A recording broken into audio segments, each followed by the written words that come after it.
Every story is important, and every story needs to be heard by someone, whether an audience of 1 or 1 million.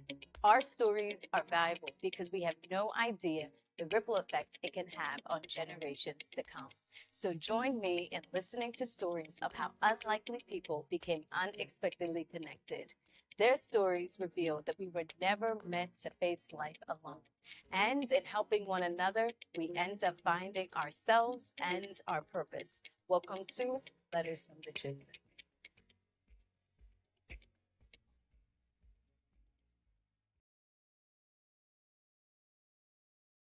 Welcome to Letters from the Chosens. I am Naomi Major, and I'm so excited that you've chosen to join me today. I like that. Chosen, Letters from the Chosens. Well, today I was thinking about discussing some of the frequently asked questions that I get. As being someone who's adopted, people always have a lot of questions, especially being adopted and being in an intercultural home. You definitely get looks, you definitely get questions, and there's just that natural curiosity that people have. So today I'm going to answer some questions that I've gotten, and I hope that it is helpful to those who've been fostered, adopted, or going through the process, and those who've given of themselves and been foster parents or adopted parents or worked in any type of child services. I hope this is helpful to you in your journey, in your service, in your work, or just in your personal life. And so, without further ado, we're going to get started. All right, so let's get to the first question. And it is, what happened to your biological parents? I think that's a question that a lot of people get. They've been fostered, um, adopted, whatever their situation may be. You always get that question. So mine is kind of twofold. I know more about my biological mother and not so much about my biological father.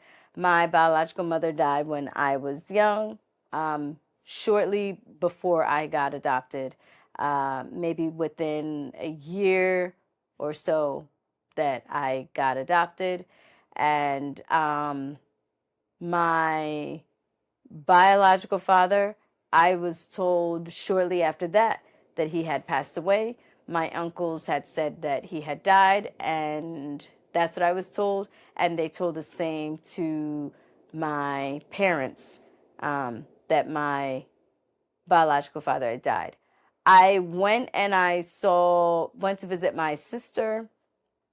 I took a trip to to Ghana and on my own this time.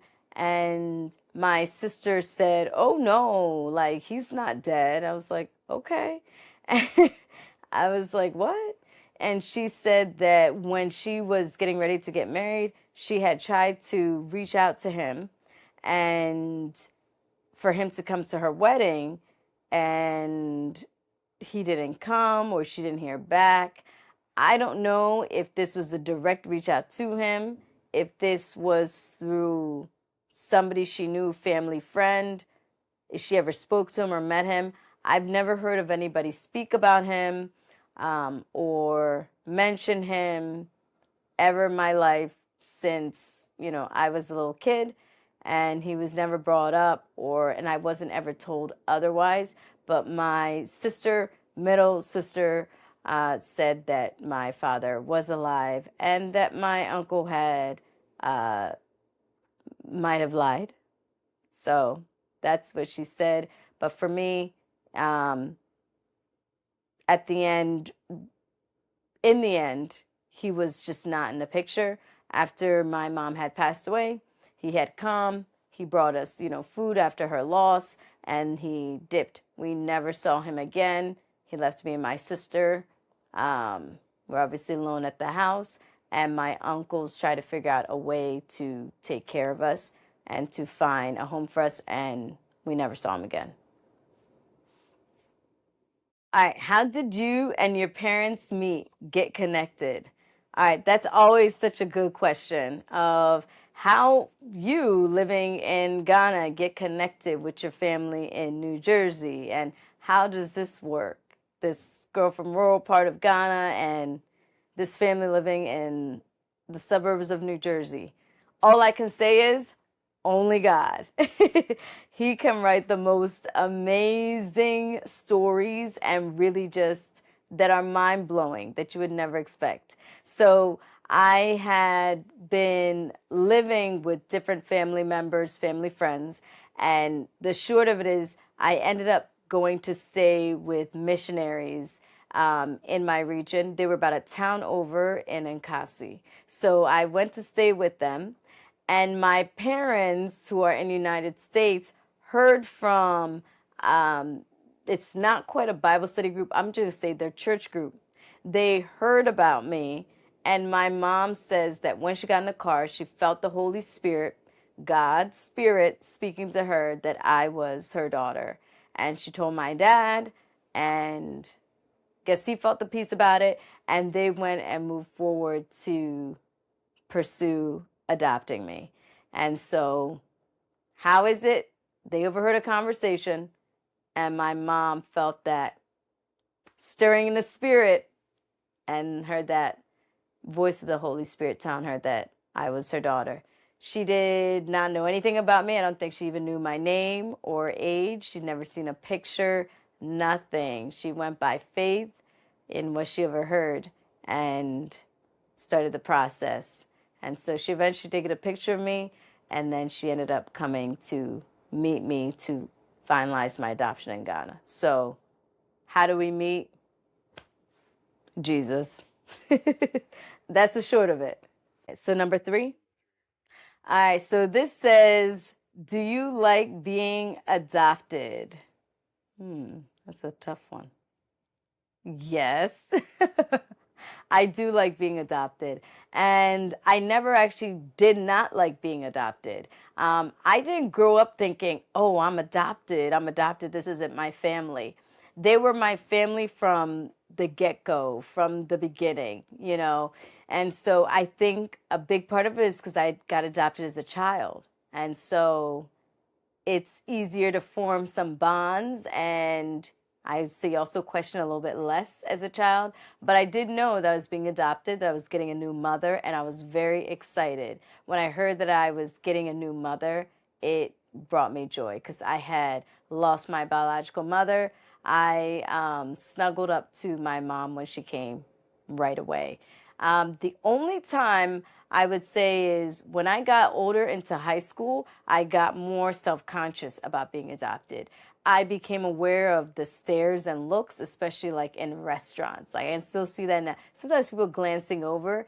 It made me conscious, aware that there was something different about our family and something different of people looking when I'm calling my dad.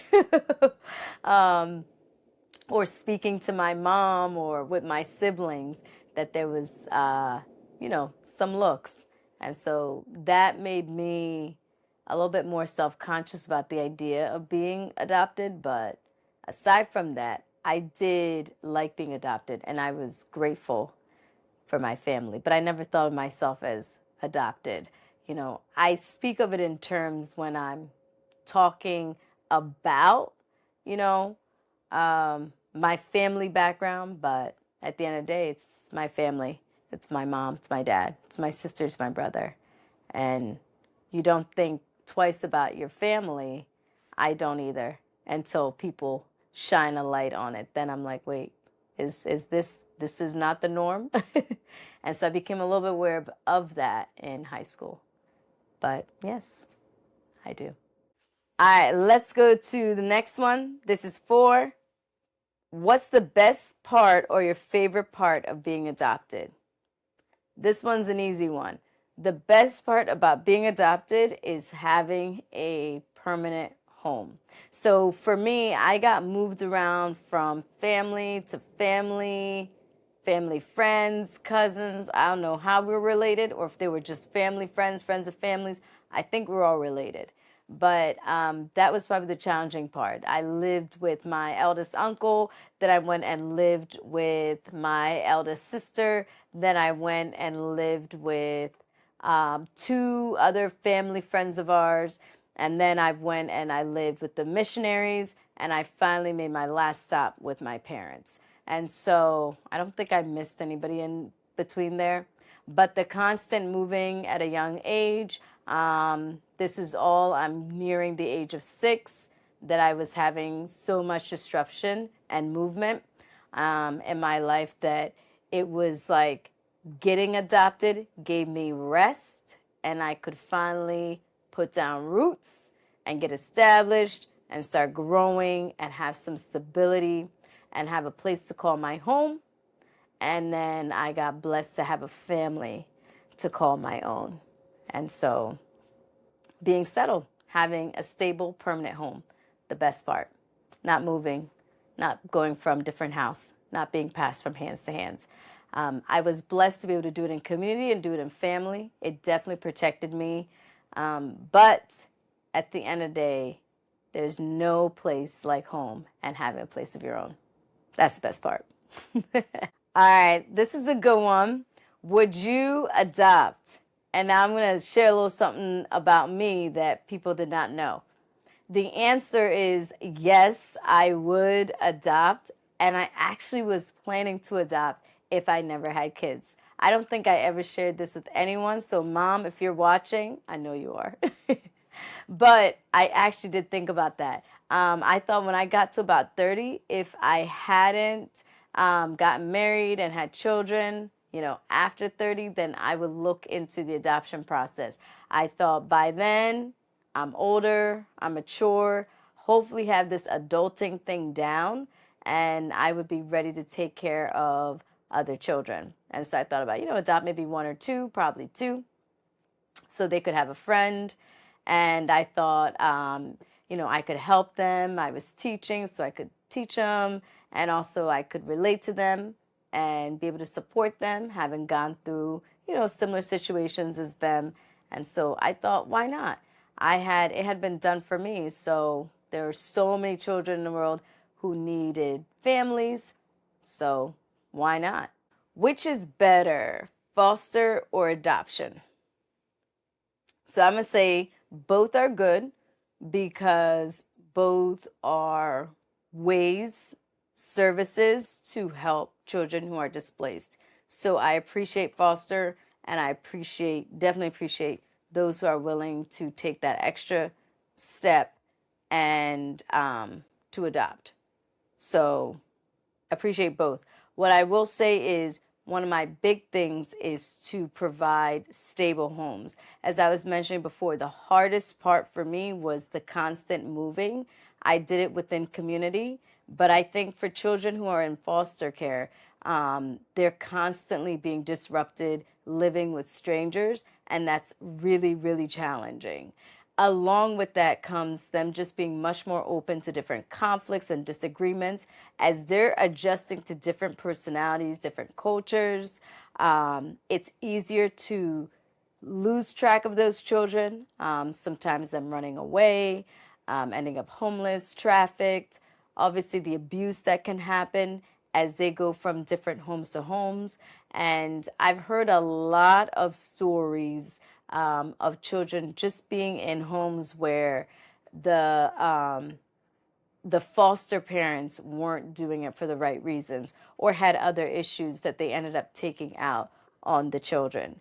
And so I think it can be harder to screen and keep track of children in foster homes. But there are those who do it very well. And so I want to keep that also, that there are success stories and those who have hearts in right places. But the majority of what I've heard and testimonies from friends that I have, it has not been so positive. So what I really appreciate is a stable home. One of the friends I have was adopted through a girls' home in Haiti. And so for them, they have boys and girls' homes. And these are permanent homes that they live in. until they can either return back home or they're adopted. And I really like that because it's stable and it's a lot more easier to provide them the resources they need. You know where the money is going and that it's going to that child. You know, they're getting their needs met, education, food, they got a place to sleep. Obviously, there's surveillance and things like that. It's much easier to protect them in these homes. And so I really like that idea of a stable home or going into a permanent home like adoption. All right, so next one. This is a good one. All right, so what was it like being raised by white parents? All right, so people ask me that, and I've had adults ask me that when I was young. But what was it like? I would say it's like being raised by any other parents. When I went in, I was already told that I was getting a new mom. So when I met my mom, I called her mom. You know, she was right away my mom, and there wasn't any like color thing. Now, I was a child, and so that might have made me a little bit more accepting, but being raised by them was just like being raised by anyone else, same as for anyone with their biological parents. They were my parents, regardless of their background.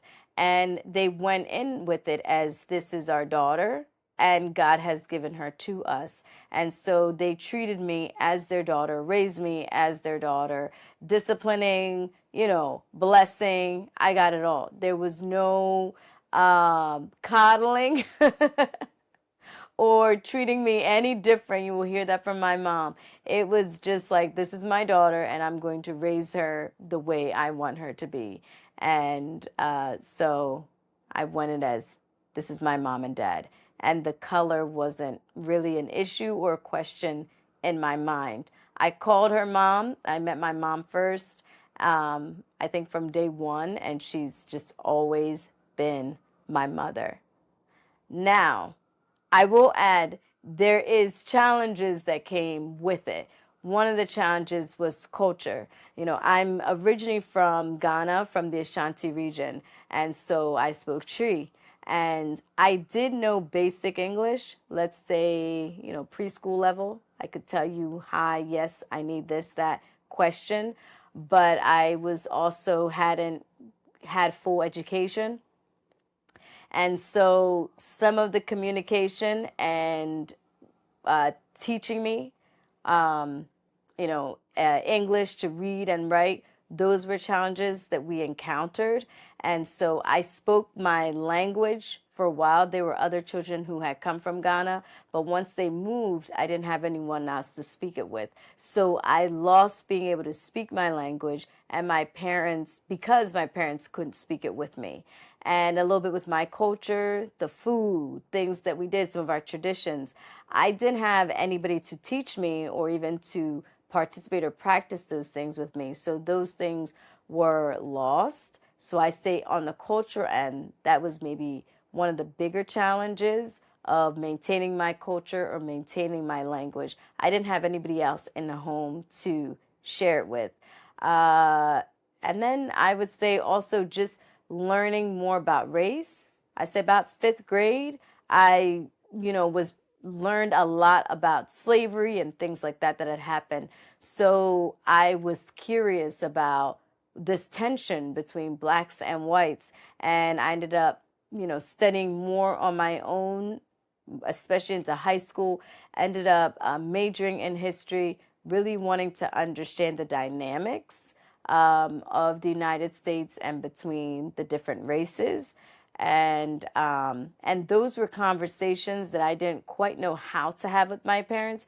You know, I didn't want to offend them, but they were also real issues that were around. And I didn't know how to go about it. So I ended up just studying more to really understand the dynamics in the United States, because it was things that I was unfamiliar with where I was from. And so I think those two maybe were probably the challenging part about it. But in regards to just parents and child, there wasn't any challenge with that because they raised me as their own. And I never question whether they were my parents or not because of our background. I believe that if your heart is in the right place and you truly see it as a call, as my parents did, and seeing it as a gift God is giving her to us as our daughter, then, it works itself out. All right, all right. So, this is a little, okay. So this one is, do you know your biological family? Yes, I do.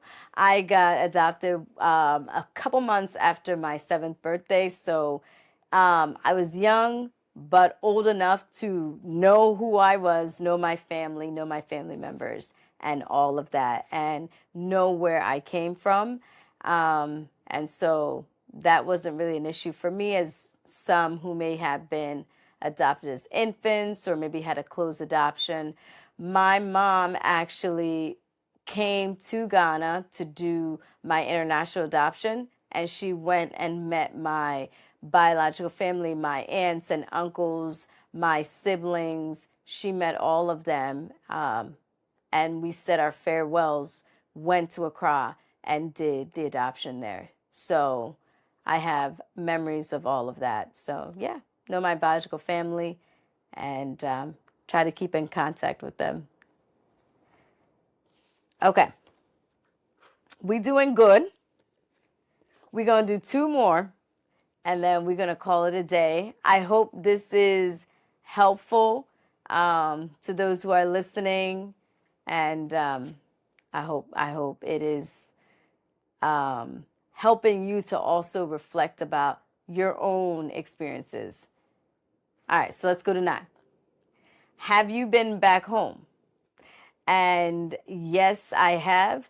I actually ended up making my first trip back to Ghana after my graduation. So that was in 2013, graduated from college. And when I went to college, I had been asked to be part of the African Student Union. And I'm like, y'all sure you want me in the African Student Union?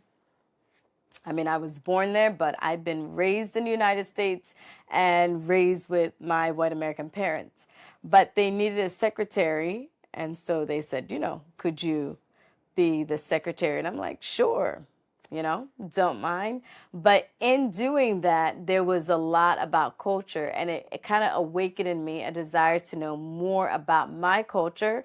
And it really made me miss my family, especially my sister. I missed she's the middle child, of course. I have an elder child, Sister Fia, but she had passed away when I was about 16. And so I had one sibling left. And so I was really excited to be able to reconnect and see her. I ended up calling my parents in college, telling them that I wanted to go back home. I needed to go back home. I needed to see my sister.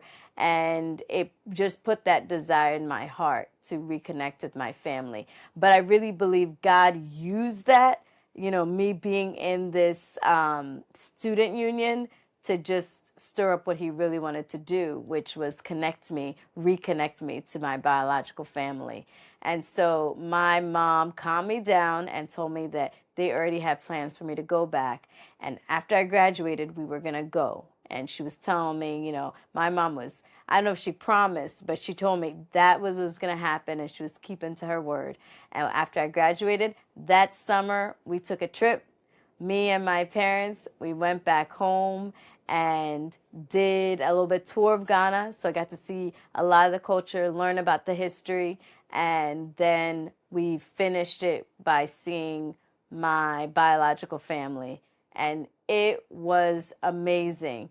It was surreal because I knew those people, but it's been so long. I mean, almost, I think by then, was it like 15 years? I don't know. It had been many, many years since I'd been back home. So it was amazing to go back. One of the best parts of it was my family honored my parents. They gave them cloth, some of our traditional cloth, And my uncle thanked my parents for adopting me and taking me in because they weren't able to take care of me.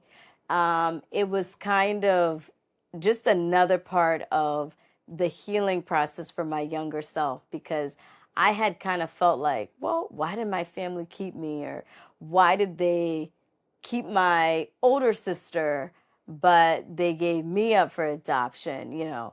And, so I grappled a little with that as a child.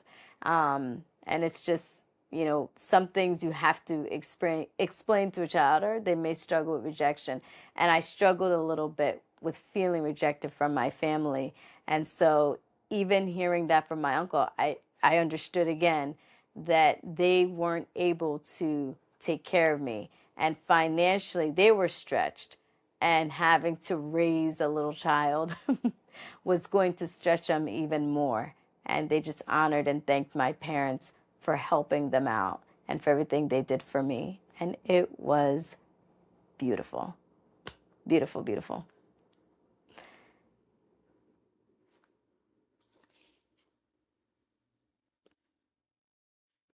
Okay, we're going to close with the big question number 10. All right, let's take it away. This is a two-parter.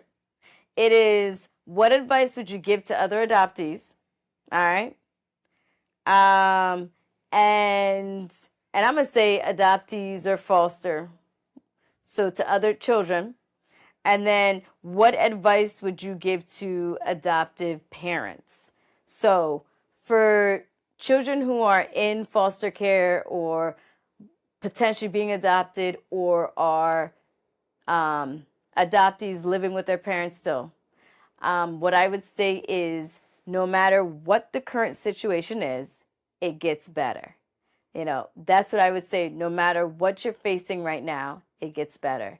Um, for me, things got better from my situation of moving, from family to family back in Ghana.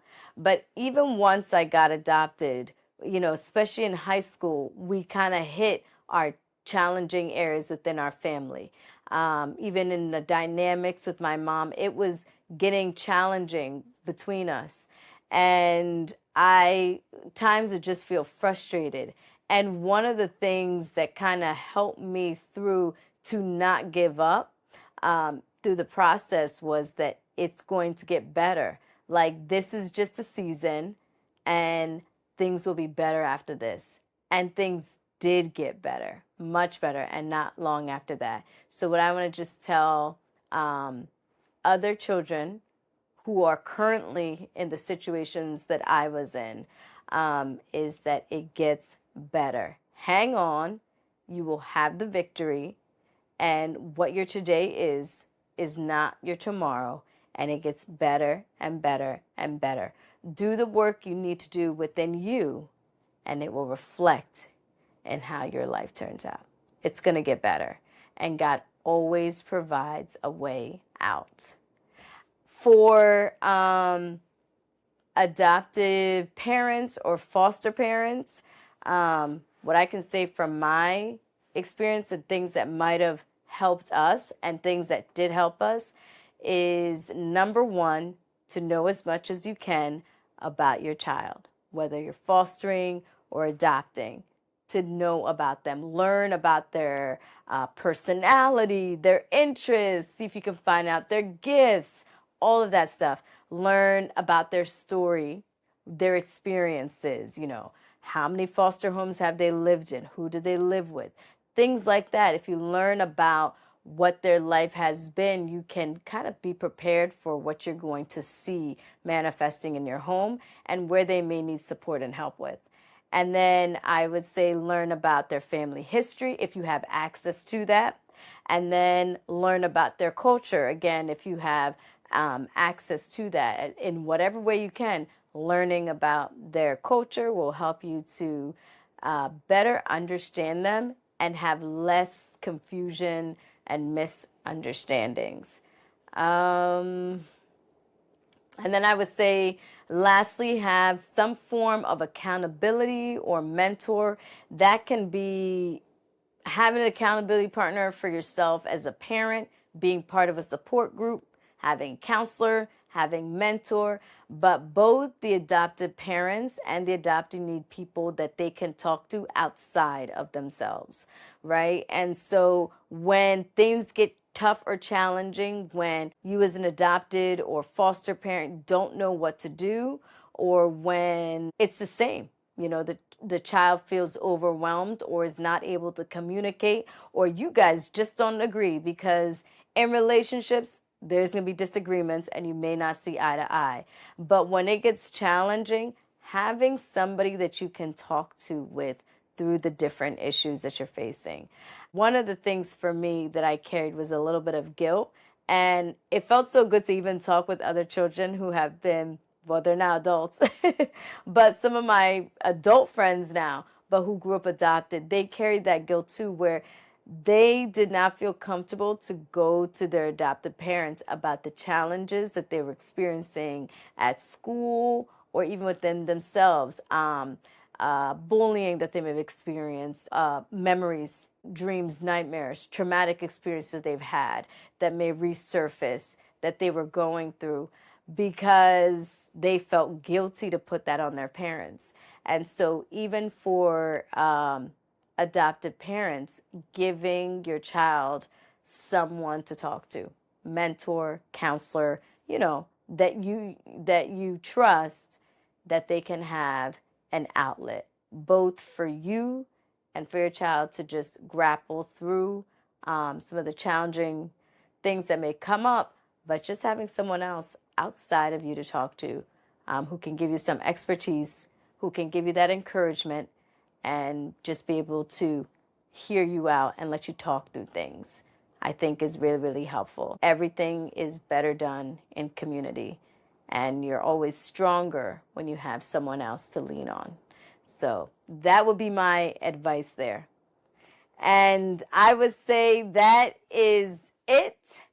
I hope that was helpful to those listening, and I hope that it is also a chance for you to, if you are considering adoption, have been adopted, or in foster, considering fostering, whatever your situation may be, if you service in these fields, that it is helpful for you as you go about your journey. And I want to close and just tell you that you are loved and you are chosen by God to fulfill His good purpose. Until next time, be blessed.